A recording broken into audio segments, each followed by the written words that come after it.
45 колапси имало за 3 дена во Скопје каде интервенирала брзата помош.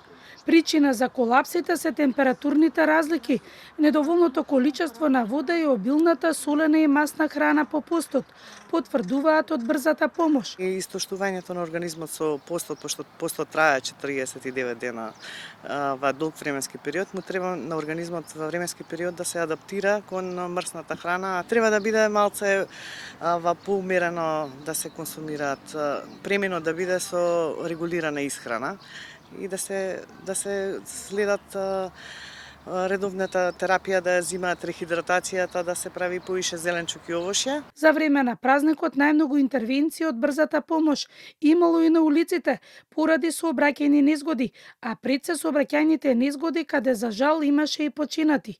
Неприлагодена брзина и употреба на алкохол се причина за кобните несреќи со човечки жртви.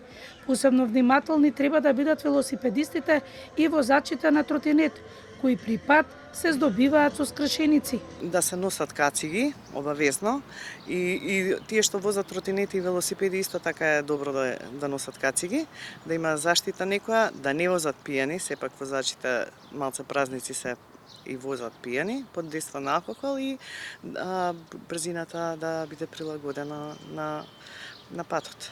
Докторите апелираат граѓаните да се внимателни со храната и да пијат повеќе вода. Исто така да се внимателни и со рокот на фарбаните јајца и нивното чување заради заштита од труење со храна.